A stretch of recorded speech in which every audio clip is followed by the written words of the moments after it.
23. Abe North was still in the Ritz bar, where he had been since 9 in the morning. When he arrived seeking sanctuary, the windows were open and great beams were busy at pulling up the dust from smoky carpets and cushions. Chasseurs tore through the corridors, liberated and disembodied, moving for the moment in pure space. The sit-down bar for women, across from the bar proper, seemed very small. It was hard to imagine what throngs it could accommodate in the afternoon. The famous Paul, the concessionaire, had not arrived, but Claude, who was checking stock, broke off his work with no improper surprise to make Abe a pick-me-up. Abe sat on a bench against a wall. After 2 drinks he began to feel better, so much better that he mounted to the barber's shop and was shaved. When he returned to the bar, Paul had arrived, in his custom-built motor, from which he had disembarked correctly at the Boulevard des Capucines. Paul liked Abe and came over to talk. "I was supposed to ship home this morning," Abe said. "I mean yesterday morning, or whatever this is." "Why didn't you?" asked Paul. Abe considered, and happened finally to a reason. "I was reading a serial in Liberty and the next installment was due here in Paris, so if I'd sailed I'd have missed it, then I never would have read it. It must be a very good story. It's a terrible story."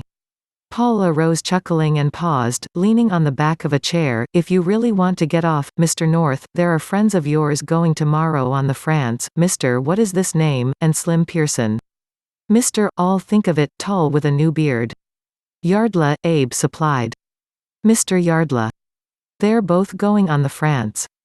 He was on his way to his duties, but Abe tried to detain him. "If I didn't have to go by way of Cherbourg. The baggage went that way." "Get your baggage in New York," said Paul, receding. The logic of the suggestion fitted gradually into Abe's pitch. He grew rather enthusiastic about being cared for, or rather of prolonging his state of irresponsibility.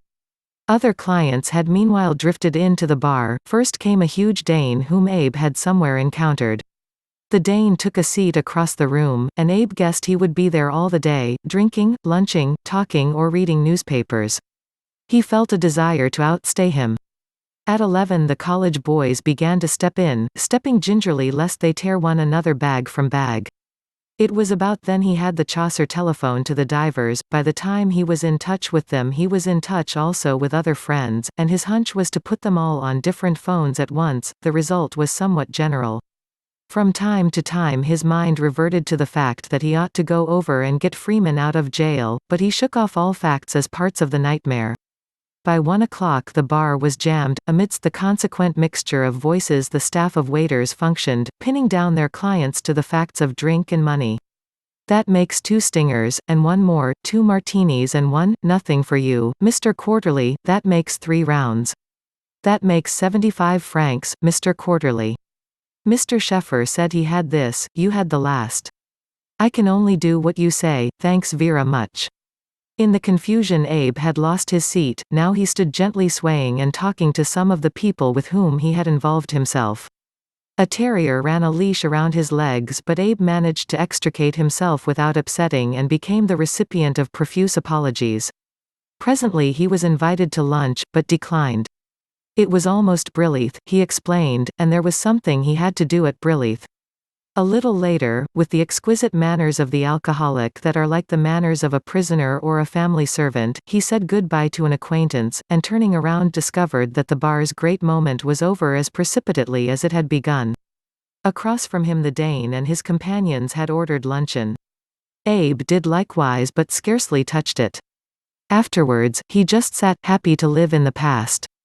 The drink made past happy things contemporary with the present, as if they were still going on, contemporary even with the future as if they were about to happen again. At 4 the Chaucer approached him. "You wish to see a colored fellow of the name Jules Peterson?" "God! How did he find me?" "I didn't tell him you were present." "Who did?" Abe fell over his glasses but recovered himself. "Says he's already been around to all the American bars and hotels." "Tell him I'm not here." As the Chaucer turned away Abe asked, "Can he come in here?" "I'll find out." Receiving the question Paul glanced over his shoulder. He shook his head, then seeing Abe he came over. "I'm sorry, I can't allow it."